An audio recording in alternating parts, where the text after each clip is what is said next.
Virendra KM साहब नेपाल से हमारे साथ मौजूद हैं। वीरेंद्र केएम साहब, क्या नेपाल को इस बात का एहसास हो रहा है कि वो आज किस मुल्क के साथ खड़ा है? मतलब हिंदुस्तान के साथ पुराने रिश्तों को भुलाकर वो जिस मुल्क के साथ आज खड़ा हुआ नजर आ रहा है उसको दुनिया टेररिस्तान के नाम से जानती है। गलत बात है और समीर साहब, गलत बात है। नेपाल किसी के साथ खड़ा नहीं है। नेपाल अपने आप देश के साथ खड़ा है। नेपाल भारत को भी अपने मानते हैं और नेपाल चाइना को भी अपने मानते हैं। नेपाल के पड़ोसी भारत भी है और नेपाल का पड़ोसी नहीं तो ये चीन पाकिस्तान और नेपाल का ये गठजोड़ क्या कहता है? फिर बताइए ना। पाकिस्तान और इंडिया के बीच में जो भी संबंध है वो आप लोगों का संबंध है, उससे हमें कोई लेना देना नहीं है। हम भारत को भी प्यार करते हैं और हमारे पड़ोसी चाइना भी है। हमें दोनों से प्यार प्रोजेक्ट का हिस्सा बनने जा रहा है नेपाल। क्या बनना चाहिए? बनना चाहिए क्या? आपको नहीं पता है कि वहां पर अवैध काम हो रहा है, इलीगल काम हो रहा है? पीओके भारत का अभिन्न अंग है, वहां पर पीओके में सीपेक प्रोजेक्ट के नाम पर काम कैसे चल सकता है? ये पता नहीं नेपाल को। नहीं, वो आप लोगों की अंदरूनी बात है, उसमें हमें अंदरूनी बात हो गई, आपको कोई मतलब नहीं है। भारत और जब भारत सरकार से भारत से मदद लेनी होती है तब दोस्त बन जाते हैं।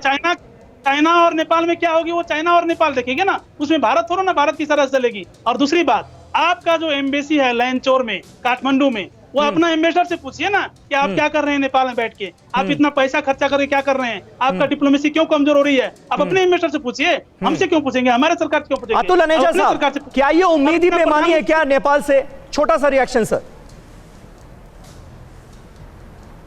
सॉरी, आपका सवाल एक बार बताएंगे फिर से? सर मैंने ये पूछा कि क्या ये उम्मीद ही बेमानी है क्या नेपाल से कि वो हमारे हितों का ध्यान रखते हुए पाकिस्तान और चीन के साथ खड़ा हुआ नजर ना आए आज की तारीख में?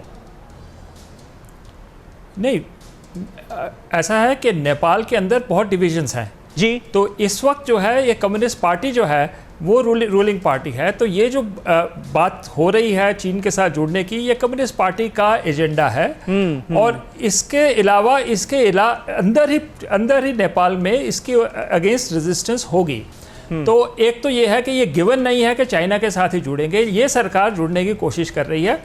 और इसके लिए हमें भी उसको एक पूरी समझ से देखना है कि ये जो नेशनलिज्म आ रहा है नेपाल में, उसको कैसे हम काउंटर करें। अल्ट्रा नेशनलिज्म जो है कम्युनिस्ट पार्टी की तरफ से है और उसके खिलाफ जो ताकतें हैं नेपाल में, वो उनके साथ भी हमें जो है एक तरह से अपने एंगेजमेंट और ताल्लुकात रखने हैं।